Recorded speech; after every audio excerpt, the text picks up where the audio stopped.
Entonces, el orden de la exploración se ha modificado o ha modificado en ese sentido, ¿no? Entonces, vamos a empezar a hablar de la inspección, que se divide en dos etapas, ¿no? En dos pasos, una estática y otra dinámica. ¿En qué consiste la inspección estática? Que el paciente tiene que estar quieto, ¿no? O sea, no participa en la exploración, simplemente es el médico con el paciente en la situación, en la posición adecuada, y el médico empieza a la exploración. Entonces, los aspectos que se exploran en forma estática del abdomen son su forma, su simetría, el contorno, la piel, el ombligo y los movimientos que tiene el abdomen. En cuanto a la forma, hay formas, bueno, todo abdomen que está distendido se le llama globoso, ¿no? Y causas de abdomen globoso hay varias. Entonces, estos abdómenes, como ven en la gráfica, es un abdomen distendido. Este es el abdomen clásico en batracio, la primera figura, ¿no? Donde está es como si fuera un sapo boca arriba o panza arriba, donde los flancos están más amplios, ¿no? Y el segundo, que corresponde a esta gráfica del centro, es el abdomen en obús, donde corresponde a las embarazadas, ¿no? Donde la distensión principalmente está en la parte central o la región umbilical. Esta otra que está a la derecha de esta del obús es el abdomen excavado, que corresponde a las personas que están con desnutrición, ¿no? Está enflaquecido, está deprimido. Esta otra imagen que está debajo del abdomen en obús es el abdomen en delantal, donde se ve como si fuera un mandil, ¿no? Que está cayendo para cubrir la parte del pubis. Y aquí ve una forma donde el abdomen está distendido, pero está distendido en forma localizada, en la región epigástrica. Principalmente esto corresponde a algún defecto que está en esa región. Para ver la forma hay que mirar a la paciente desde distintos lugares, ¿no? Para ver cómo está la forma. En cuanto a la simetría, la posición del médico para ver la simetría puede ser desde la cabeza o desde los pies. Habitualmente se recomienda desde los pies para ver y comparar cómo está el abdomen en cuanto a su forma de un lado con el otro. Entonces, hay abdómenes distendidos o deformados simétricos y hay abdómenes distendidos o deprimidos pero asimétricos. Entre las causas más comunes de asimetría, por ejemplo, está la hernia inguinal, por ejemplo, que le sobresale en un lugar específico, o una hepatomegalia importante que se distiende la región del hipocondrio derecho y se le llama vientre esplénico. Otro ejemplo es el del hígado es vientre hepático, y en el lado izquierdo, cuando el vaso es la causante de esa distensión localizada que le da al abdomen una forma asimétrica, entonces se le llama vientre esplénico. Entonces, la simetría hay que verla desde los pies. El contorno se refiere a ver la superficie del abdomen desde un costadito, ¿no? Eso es lo que se llama visión tangencial. El médico debe agacharse y mirar el contorno del abdomen por su superficie. Ahí se pueden descubrir solevantamientos o depresiones, ¿no? De acuerdo a eso, dirigir la exploración a esos lugares. En cuanto a la piel del abdomen, entonces uno tiene que ver las condiciones de la piel, ¿no? La presencia de circulación colateral, por ejemplo, la presencia de estrías se puede ver. Si está estirada o está brillante, entonces si hay manchas o equimosis, telangiectasias, entonces lo que corresponde a la piel. La piel fina, estirada, corresponde a los abdómenes distendidos en forma crónica, ¿no? Y la circulación colateral puede corresponder a la hipertensión portal o a un problema de cava a cava, ¿no? Entonces, las características de la piel también hay que tomarlas en cuenta, y también se toma en cuenta el vello pubiano de la piel, ¿no? Ustedes saben que en la hepatopatía crónica o insuficiencia hepática, el vello pubiano cambia de características de un vello en el varón, sobre todo, que de un vello de forma romboidal pasa a una forma triangular de base superior, o sea, ginecoide, como si fuera de mujer, con características de distribución femenina, y se le llama vello púbico ginecoide.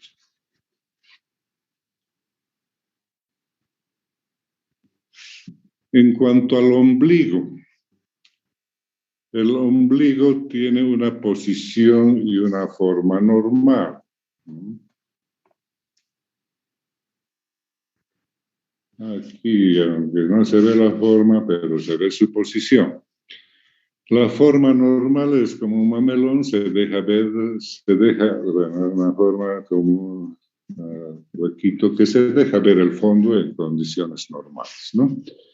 Su posición tiene que ser central en la parte longitudinal, al centro, en la línea media.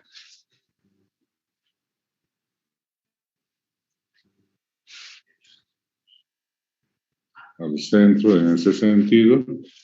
Y en cuanto al hombre y la mujer, la posición es algo diferente, ¿no? En el hombre tiene que ser equidistante entre el apéndice sifoides y la citis del pubis, o sea, hay la misma distancia entre de arriba del apéndice sifoides y al pubis. En cambio, en la mujer es ligeramente inferior, 2 a 3 centímetros debajo de esa línea equidistante entre el apéndice sifoides y el ombligo. Entonces, ¿cuáles pueden ser las variaciones de la posición del ombligo y de su forma? Ustedes aquí están viendo, por ejemplo, el ombligo que está sobresalido, ¿no? Está evertido, y su posición está mucho más cerca a los ínfices del pubis que al apéndice sifoides, a pesar de que la paciente es varón, ¿no? Entonces, esto es característico de los problemas como la asitis crónica, ¿no? Entonces, el apéndice el ombligo se va acercando al pubis.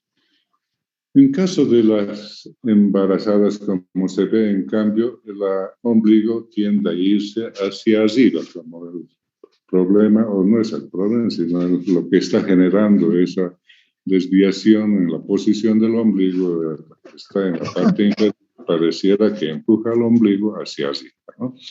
Eso en cuanto a la posición.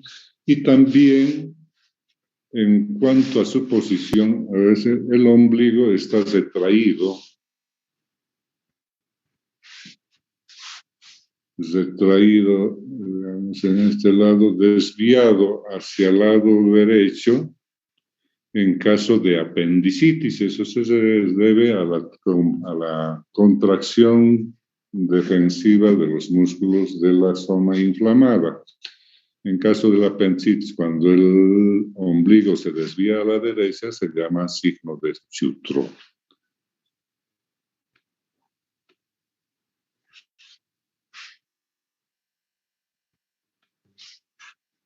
En cuanto a su forma, entonces, el ombligo hay que diferenciar del ombligo que se produce en el paciente con abdomen globoso por obesidad de los ombligos que se producen un abdomen globoso por aumento del contenido de la presión intraabdominal, ¿no?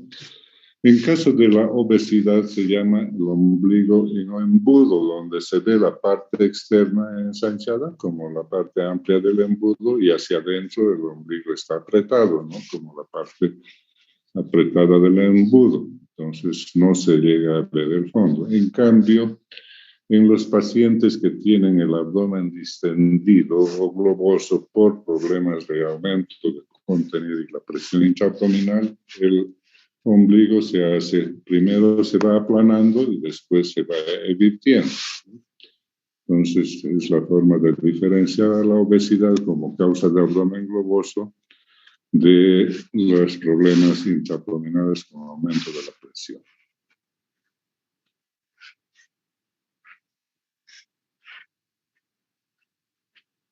Eso en cuanto al ombligo. La inspección estática.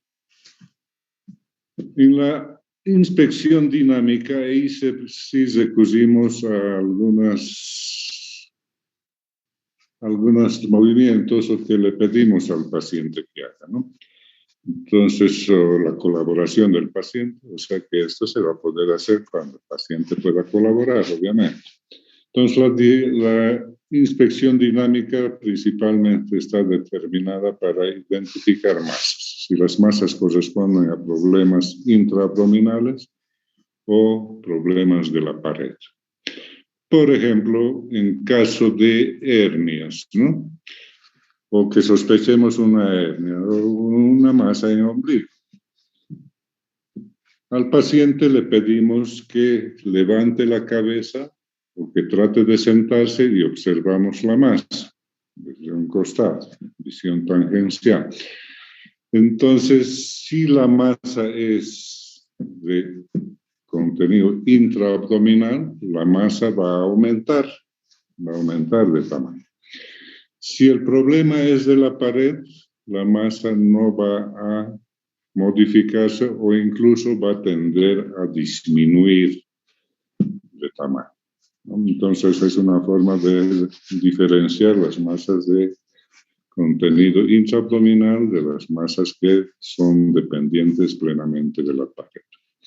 Otra situación en la que se utiliza esta forma de inspección dinámica es cuando hay una deformación cerca de la pastilla costal, en la parte superior. Y lo que se le pide al paciente es de que haga una inspiración profunda, o sea, meta aire. En ese caso,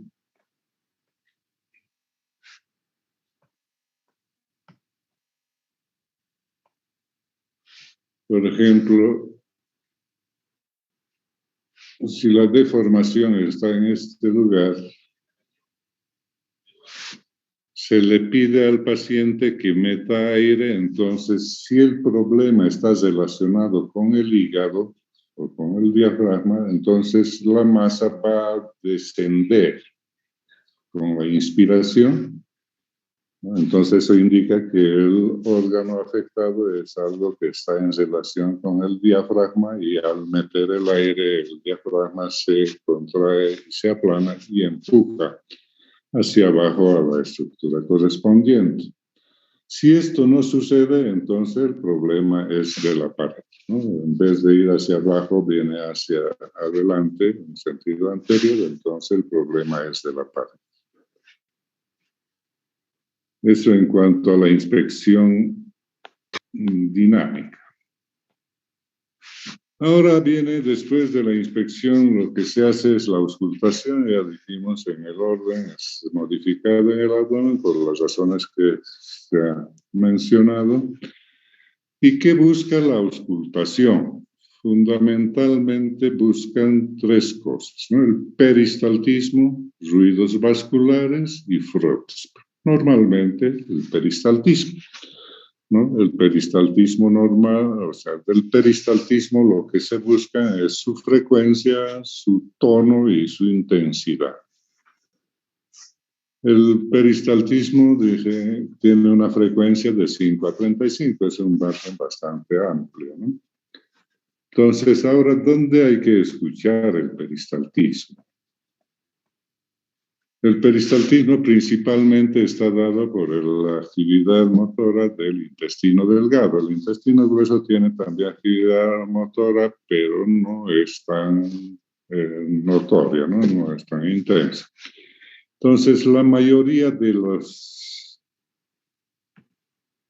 intestino delgado que genera ruido, que genera peristaltismo, está en el mesogastrio, ¿no? Y nace la onda peristáltica desde el estómago, se continúa por el duodeno y sigue en forma ordenadita desde un principio, desde que empieza el intestino hasta acabar al final del intestino, ¿no? Entonces, ¿dónde vamos a buscar el peristaltismo? Es en el mesogastrio, ¿no?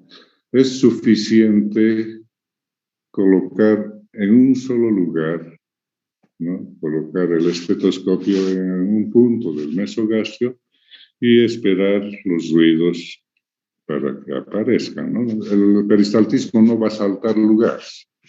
Entonces, esperando ahí, si uno empieza a recorrer regiones, entonces puede ser que más bien en este momento que uno levanta el estetoscopio se le pase el ruido y uno piense que falta el peristaltismo.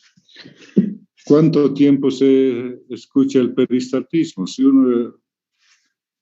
uno escucha en forma más o menos cualitativa, aquí creo que es medio ocioso contar, ¿no? El peristaltismo. Uno ya tiene que tener idea de más o menos cuál es la secuencia, la cadencia de las ondas peristálticas para decir esto es normal o esto está disminuido o está aumentado, ¿no? Pero cuando el peristaltismo no aparece, es necesario escuchar más tiempo, ¿no? Algunos dicen hasta 5 minutos, pero 5 minutos es una eternidad, ¿no? Explorar el abdomen para escuchar solamente que no hay peristaltismo, 5 minutos es altísimo. Entonces, hasta 2 minutos se recomienda para estar seguros de que no hay peristaltismo, ¿no? Y esto es importante porque las causas de ausencia de peristaltismo generalmente son graves, ¿no? Como la peritonitis provocada por diferentes circunstancias, como un trastorno metabólico, como la hipocalemia, ¿no? Las causas de hilio paralítico, ¿no? Entonces es importante estar seguros de que no hay peristaltismo, por eso se pide que se escuche más tiempo. En condiciones donde el peristaltismo ya se lo escucha así en forma cualitativa como normal, entonces no es necesario escuchar tanto tiempo, ¿no?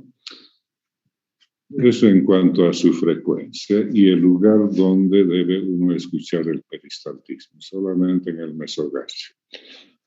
Ahora sí es cierto, hay que escucharles en todas las regiones, ¿no? En todas las regiones del abdomen, pero a ver, en el hipocondrio derecho, ¿qué vamos a escuchar? En el hipocondrio izquierdo, donde están sustancias, órganos sólidos que normalmente no producen ruido.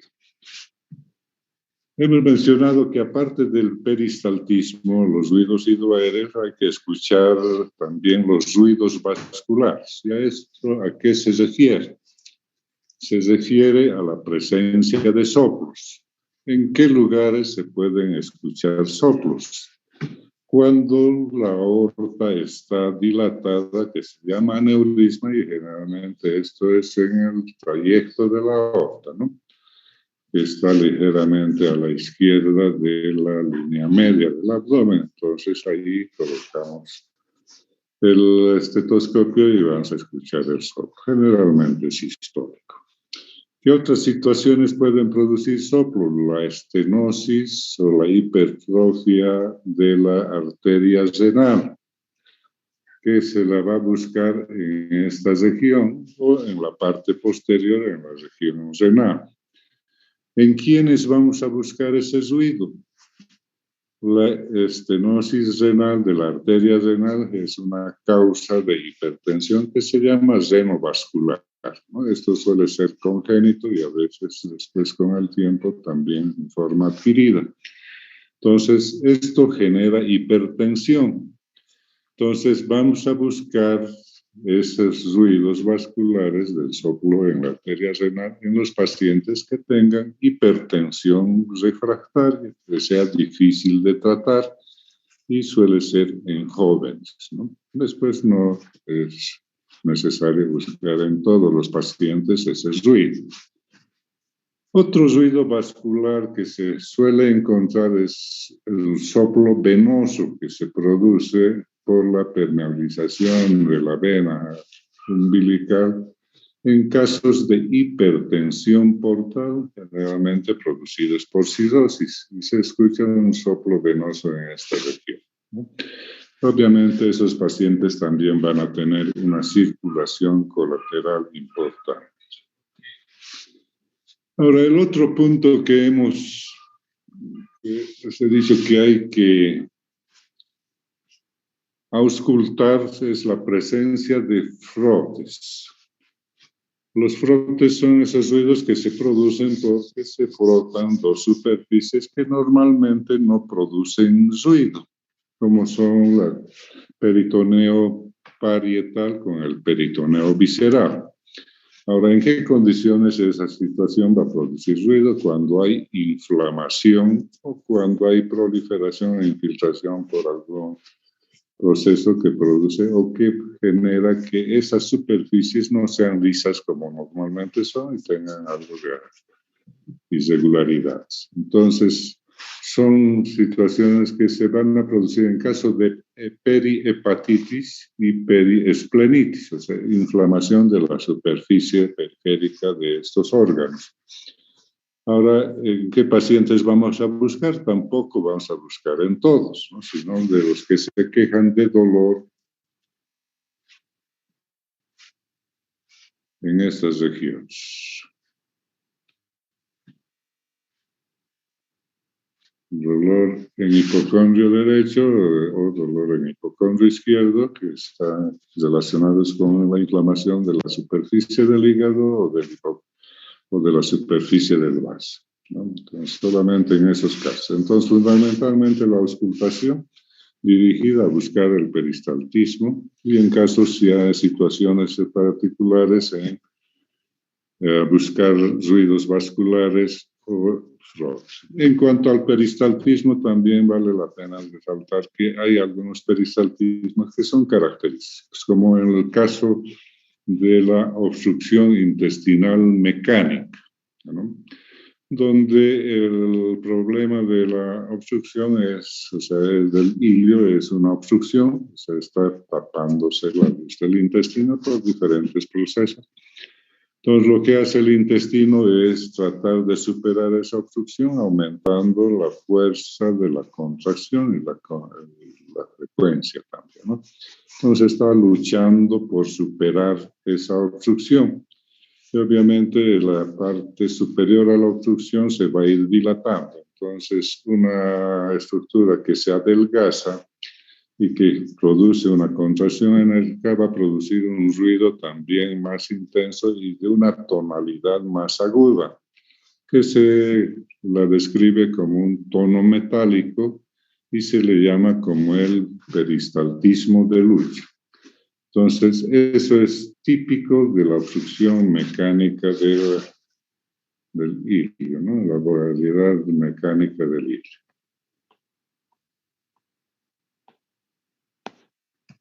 Después de la auscultación, vamos a proceder con lo que es la percusión.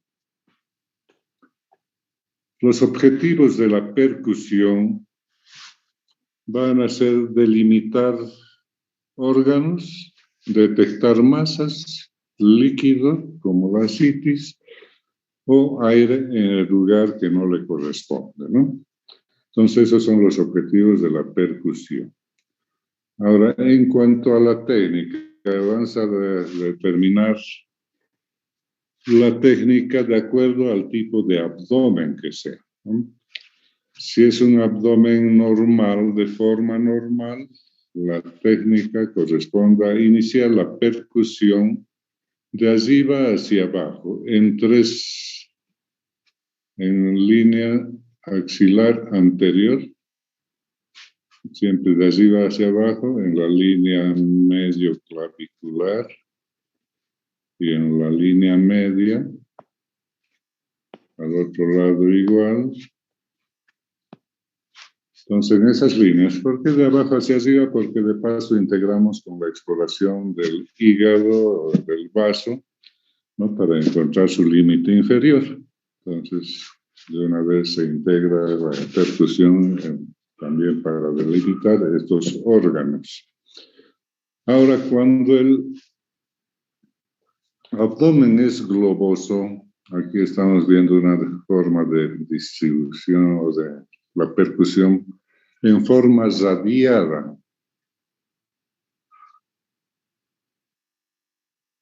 que parte del apéndice sifoides en forma, o sea, dirigiéndose hacia la parte distal del abdomen, pero en forma radial. Aquí vamos a ver. Entonces, este es un abdomen distendido globoso. Entonces, la percusión en estos casos empezamos siempre a partir del apéndice sifoides, en esa dirección,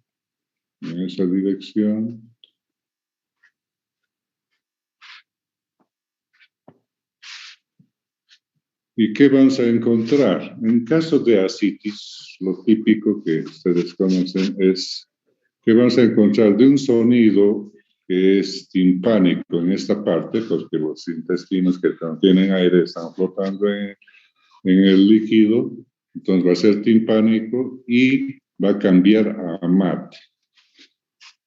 Entonces cambia a mate, siempre viniendo de acá, mate, mate, mate, y lo que va a formar es esta figura, ¿no?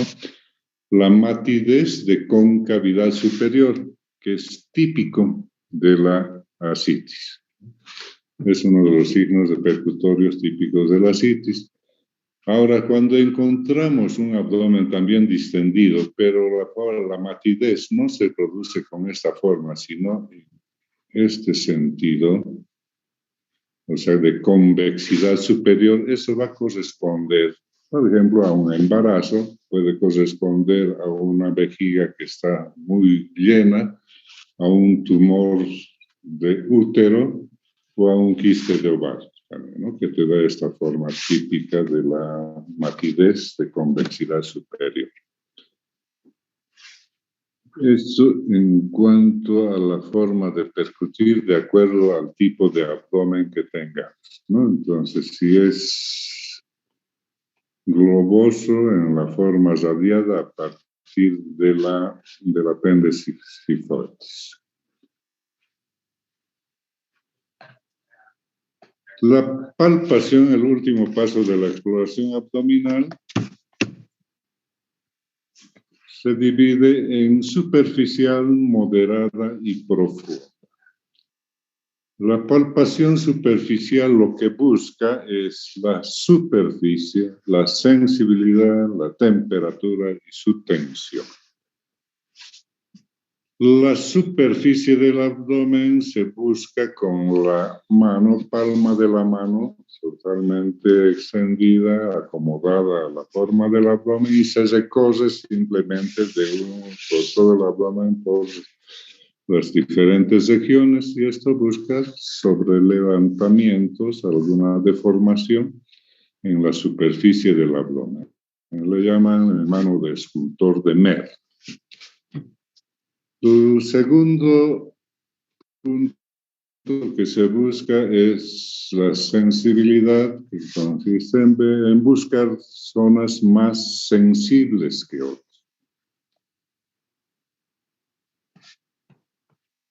Y se busca en forma simétrica en puntos de ambos lados, haciendo como pellizquitos aquí, a este lado, y se ve si hay algún lugar que siente más dolor el paciente en esos lugares con estímulos que no son tan intensos, entonces le llama hiperestesia y nos da idea de que hay algún lugar, o sea, ese se llama el dolor referido, ¿no? Nos da idea de qué órgano está comprometido de acuerdo al lugar que encontremos con esa reacción más sensible.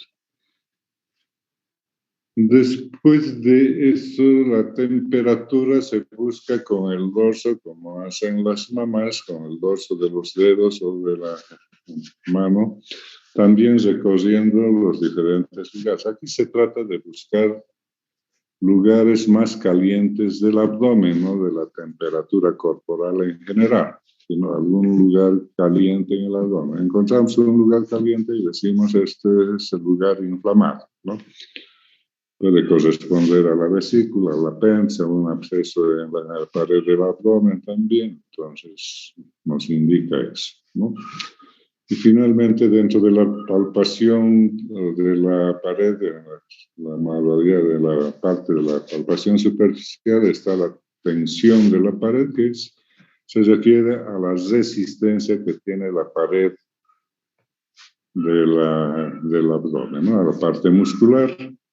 Se la hace con la mano apoyada, pero flexionando los dedos en forma también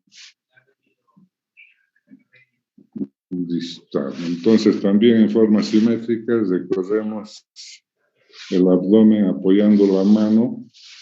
En estos lugares hacemos una leve depresión con los dedos de 2 o 3 centímetros y se ve cuánto resiste ese lugar. Entonces, lugares aumentados de resistencia, como en la fosa ilíaca derecha, te dicen que es apendicitis, ¿no? Como es en la hipocondria, o sea, debajo de la vesícula, es la vesícula, ¿no? Entonces, de acuerdo al lugar que tiene más resistencia, decimos aquí hay un problema de contracción muscular. A veces esa resistencia está generada por masas que están dentro del abdomen y se siente también aumentada la resistencia. La palpación moderada y profunda está en búsqueda de órganos, masas y sensibilidad, o sea, dolor, ¿no? Para buscar órganos, cada órgano tiene su modo de explorar, ¿no? De palpar, como el hígado o el vaso tienen sus maniobras especiales, o los riñones también. En cambio, en cuanto a las masas, pues hay que recorrer todo el abdomen donde uno sienta alguna deformación, y lo que se describe de las masas es su tamaño, su localización, su superficie y si duele o no duele, ¿no? Y